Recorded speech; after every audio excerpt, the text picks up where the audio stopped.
بغیر سورہ فاتحہ پڑھے کے کیا اس میں نماز ہو جائے گی؟ تو ہم ہو جائے گی کہیں گے، کیوں؟ کیونکہ اس مسئلے میں نص موجود ہے، ٹھیک ہے نا؟ یہ عام طور پر مسائل ہوتے ہیں، تو جو احباب جو ہے، جیسا کہ غیر مقلدین حضرات بھی جو ہے امام کے پیچھے سورہ فاتحہ پڑھنے کے قائل ہیں، جیسے شوافے ہیں، اب ان میں دو گروہ ہیں، بعض لوگ کہتے ہیں رکعت مل جائے گی، بعض لوگ کہتے ہیں رکعت نہیں ملے گی، لیکن کیونکہ ہمارے پاس فقہائے اربعہ کے پاس کیا ہوتے ہیں؟ اپنے اصول ہوتے ہیں، اصول کی بنیاد پر یہ اختلاف ہوتا ہے، تو کیونکہ یہ اصول موجود ہے کہ مقیس کی موجودگی میں قیاس نہیں کریں گے، سوری نص کی موجودگی میں پھر قیاس نہیں ہوگا، تو اس لیے یہاں پر قیاس نہیں کیا جائے گا۔ بات کلیئر ہے؟ تو پہلی بات ہے کہ اگر مقیس جس کو ہم فرع بنا رہے ہیں، ٹھیک ہے نا، یعنی جس مسئلے کو ہم فرع بنا رہے ہیں، اگر اس کے بارے میں کوئی نص یا اجماع موجود ہو تو اب قیاس وغیرہ نہیں کریں گے۔ اگر اچھا، پہلا بات وہی ہو گئی، نہ ہو بول کرے پہلے میں، اور دوسرے میں کیا ہے؟ اگر مقیس کے متعلق نص یا اجماع موجود ہو جو تقاضا کرتا ہو کہ یہاں حکم اس قیاس کے خلاف ہوگا، تو ایسی صورت میں دوسرے منصوص یا اجماعی حکم پر اس کو قیاس کرنا درست نہیں ہوگا۔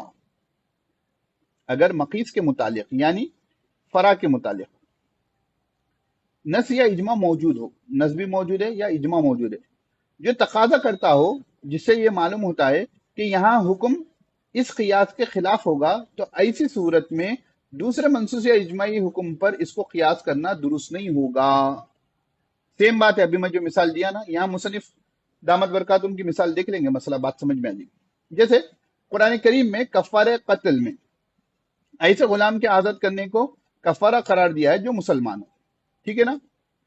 کفارہ قتل کیا ہے؟ مسلمان، مسلم، غلام، ٹھیک ہے؟ اسی طرح کفارہ یمین میں بھی قرآن نے غلام آزاد کرنا ہے۔ کفارہ یمین کے بارے میں قرآن میں حکم کیا ہے؟ غلام آزاد کرنا، ٹھیک ہے نا؟ مطلق غلام کا ذکر ہے۔ قیاس کا تقاضا ہے کہ اس کفارہ قسم کو قتل پر قیاس کیا جائے اور ایک مسلمان غلام آزاد کرنے کا حکم دیا جائے، مگر چونکہ خود کفارہ قسم کا حکم بھی منسوخ ہے، کفارہ قسم کا حکم بھی، یمین بل تو قسم، یہ بھی منسوخ ہے، اور جس میں مطلق غلام کہا گیا ہے، اس لیے امام ابو حنیفہ رحمۃ اللہ علیہ کہتے ہیں کہ اس میں مسلم غلام آزاد کرنے کی ہم شرط نہیں لگائیں گے، کہ اگر غیر مسلم غلام بھی آزاد کر دیں گے ہو جائے گا۔ اس میں مطلق غلام آزاد کرنے کا حکم ہے، جو مومن وہ کافر دونوں کو شامل ہے، اس لیے یہاں قیاس سے کام نہیں لیا جا سکتا۔ بات سمجھ میں آئی؟ قتل کے کفارے میں مسلم غلام آزاد کرنا ہے، قرآن میں یہ، قسم کے کفارے میں غلام آزاد کرنا ہے۔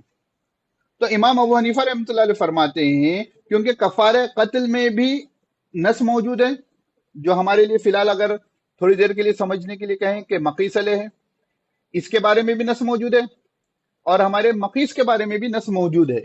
تو جب مقیس کے بارے میں نص موجود ہے تو مقیس کو مقیس علیہ پر قیاس نہیں کریں گے، جو نص میں حکم ہے اسی کی پیروی کی جائے گی۔ اگر مطلق غلام کا ذکر کیا گیا ہے تو مطلق کا ذکر ہوگا۔ ٹھیک ہے، بات کلیئر ہے؟ پھر میں اپنی بات کی وضاحت کر دوں، میں مسائل یہاں نہیں بتا رہا ہوں، جو مثالیں ہیں اس کو سمجھا رہا ہوں، اصل مسئلہ جو ہے آپ فقہ کی کتابوں میں دیکھو گے، ٹھیک ہے نا؟ دوسری مثال مصنف دامت برکاتہم دے رہے ہیں، یا جیسے سفر میں روزہ ترک جائز ہے، دیکھو یہ اچھا ہے، لیکن نماز کا ترک جائز نہیں، اس پر اجماع ہے، اس پر کیا ہے؟ اجماع ہے۔ اگر آپ سفر میں ہو تو قرآن کریم میں حکم ہے نا، جہاں سورہ بقرہ میں جہاں روزوں کا حکم ہے، تو وہاں پر یہ حکم بھی ہے کہ اگر تم سفر میں ہو تو تم کو جو ہے اس میں رخصت ہے، لہذا سفر میں نماز کو روزے پر قیاس نہیں کیا جا سکتا۔ آپ کوئی بولیں بھائی نماز بھی فرض ہے، روزہ بھی فرض ہے، کیونکہ نماز جو ہے سفر میں جو ہے روزہ فرض نہیں ہے، روزے کو چھوڑ دیا جاتا ہے، اسی طرح نماز کو بھی چھوڑ دیں گے، تو ہم بولیں گے نہیں بھائی ایسا نہیں ہوگا۔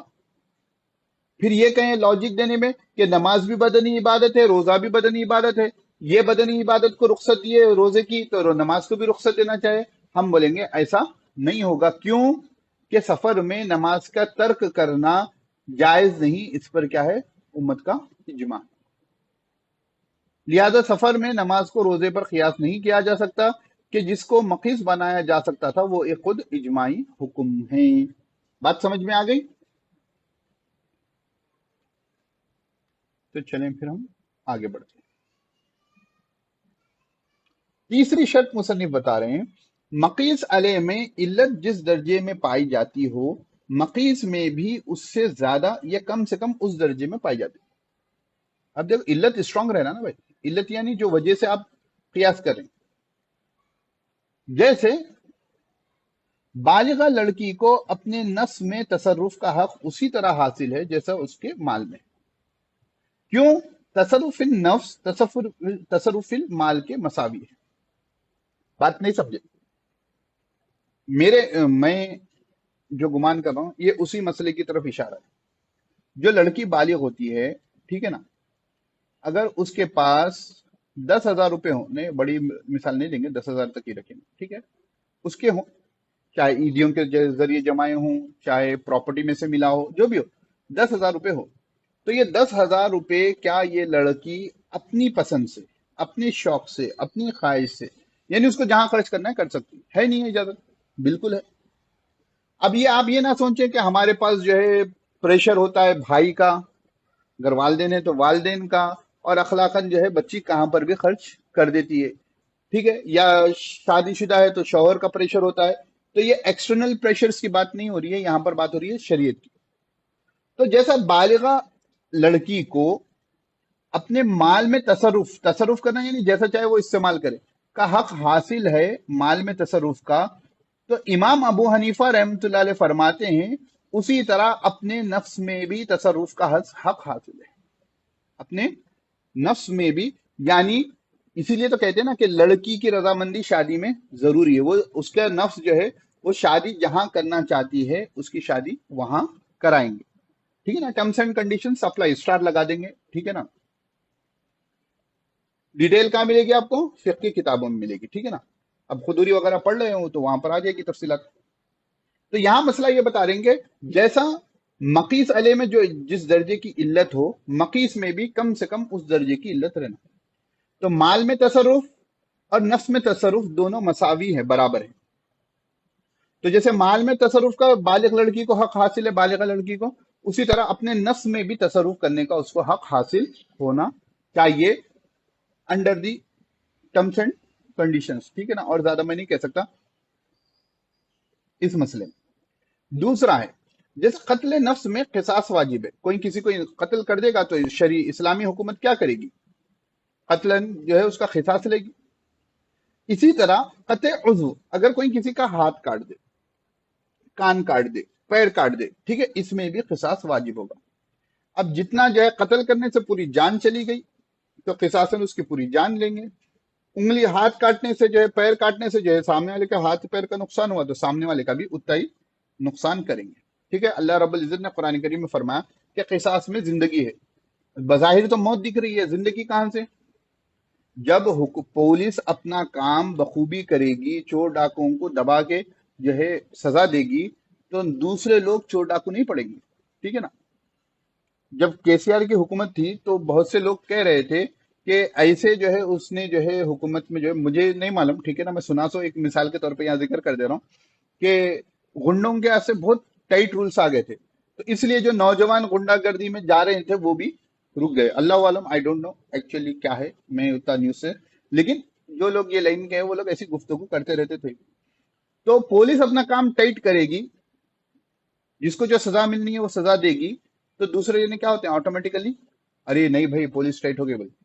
تو اسی طرح اگر کسی نے کسی کو قتل کیا ہے، ٹھیک ہے، تو شرعن کیا ہے کہ اس کا قصاص ہے، کہ قتل کے بدلے میں قتل، اور اسلامی حکومت ہے اور قصاصاً اس کو بدلے میں قتل کر دیا جائے تو کیا ہوگا کہ قتل کا سلسلہ یہیں تھم جائے گا۔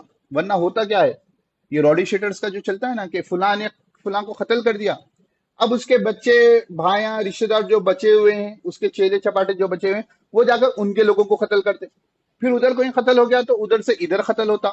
اگر قانون آ کر بیچ میں اسلامی حکومت نے کیا کر دیا کہ جس نے قتل کیا تھا قصاصاً اس کو قتل کر دیا، تو سب کا غصہ پورا ختم ہو جائے گا، ہاں بھائی ہم کو انصاف مل گیا، ٹھیک ہے نا۔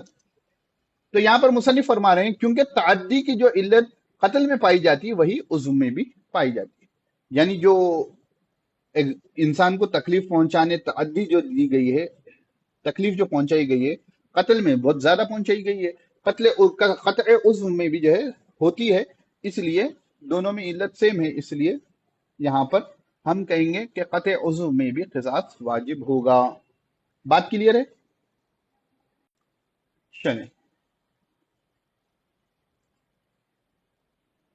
اب ہم دیکھ لیتے ہیں یہ والا مسئلہ. ایک منٹ. علت سے متعلق شرطیں. علت سے متعلق شرطیں. ٹھیک ہے. تو مصنف فرما رہے ہیں ایسا وصف ہو، یعنی علت ایسا وصف ہو جو حکم کے مناسب ہو. یعنی کیا مطلب؟ اس سے کسی شرعی مصلحت کی تکمیل ہوتی ہو یا کسی مضرت سے تحفظ ہوتا ہو. یعنی علت کون سی چیز بنے گی؟ علت وہ چیز بنے گی جو حکم کے مناسب ہو. حکم کے مناسب کیا ہے؟ یعنی کوئی شرعی مصلحت کی تکمیل ہوتی ہو. کسی شرعی جو مصلحت ہوتی ہے اس کی تکمیل ہوتی ہے، مکمل کیا جاتا ہے، یا کسی نقصان سے حفاظت ہوتی ہے. بات سمجھ میں نہیں آئی تو مثال سے سمجھ لیں. اب دیکھو قرآن میں خمر کو حرام قرار دیا. قرآن میں خمر کو کیا کر گیا؟ حرام قرار دیا گیا. اب اس میں غور کرے تو اس کے اگر آپ کوالٹیز کو دیکھو گے، شراب کی جو کوالٹیز ہوتی ہیں تو وہ سیال ہوتا ہے، یعنی نیچے ڈال دو بہہ جائے گا. ٹھیک ہے. اس میں ترش مزہ ہوتا ہے. ٹھیک ہے نا، میں چکا نہیں تو وہ کتاب میں ہی لکھا ہوا ہے اس لیے کہہ رہا ہوں. ٹھیک ہے نا. اس میں ترش مزہ ہوتا ہے، یعنی بالکل جو ہے بدمزہ کہہ لیں یا کیسا کی رہتا. ٹھیک ہے. تیسری چیز جو ہے اس میں نشہ ہوتا ہے. اب بتاؤ کہ ہم خمر کی علت بنانا چاہ رہے ہیں کہ خمر میں حرام اللہ رب العزت نے کیوں کیا ہو. تو ایک بھائی نے کہا کہ بھائی سیال ہے اس لیے حرام کیا ہے. آپ بولیں گے کہ کئی کو بھائی اسکرو ڈھیلا ہے کیا؟ پانی بھی سیال ہوتا ہے، شربت بھی سیال ہوتا ہے، جوس بھی سیال ہوتا ہے، کیا وہ حرام ہے؟ نہیں ہے. تو یہ علت نہیں بن سکتی. تر شروع ہوتا ہے، کسی نے کہا کہ نہیں ترش ہوتا ہے، کھٹا ہوتا ہے، وہ بہت کھٹا. تو ہم بولیں گے کہ بھائی کھٹا تو جو ہے آم بھی کبھی نکل جاتا ہے، یہ بھی نہیں ہو سکتا. لیمو کھٹا ہوتا ہے، لیمو حرام نہیں ہے. اور بھی بہت سی چیزیں جو کھٹی ہوتی ہیں، ٹھیک ہے، کیری وغیرہ، وہ تمام چیزیں، اور کھٹے بہت سی چیزیں، املی بھی کھٹی ہوتی ہے. ٹھیک ہے، بہت سی چیزیں مل جائیں گی، یہ بھی نہیں ہو سکتا. اب تیسری ہے کیا؟ نشہ. اس میں کیا ہے؟ نشہ ہے. ہاں، نشہ آنے سے انسان کی عقل زائل ہو جاتی ہے. جو انسان نشہ کرتا ہے اب عقل اس کے پاس گویا کہ نہیں رہتی ہے. ہاں، یہ حکم کی علت ہو سکتا ہے.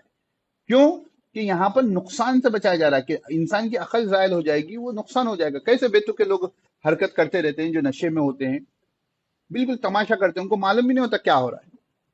تو یہ علت بن سکتی ہے. تو مصنف وہی فرما رہے ہیں قرآن نے خمر کو حرام قرار دیا.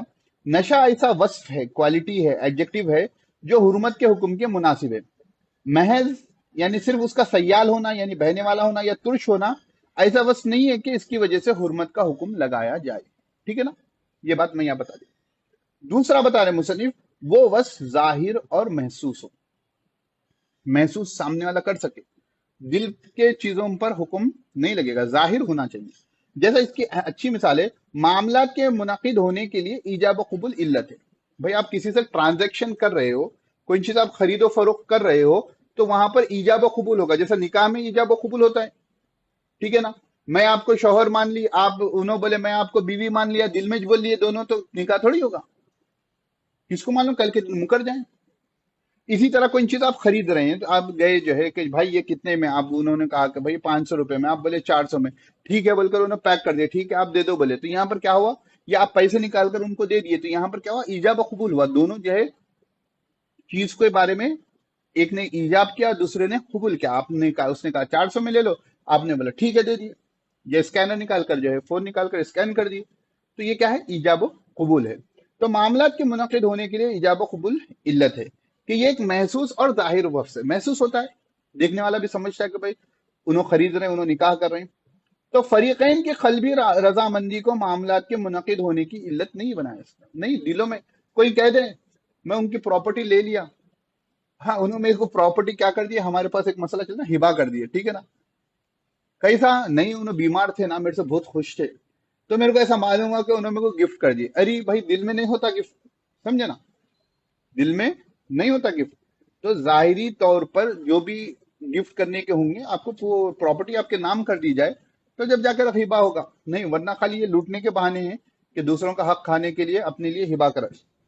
تو دل کی بات جو ہوتی ہے، قلبی رضامندی، وہ ایک مخفی بات ہے، سامنے والے لوگ اس کو پہچان نہیں سکتے.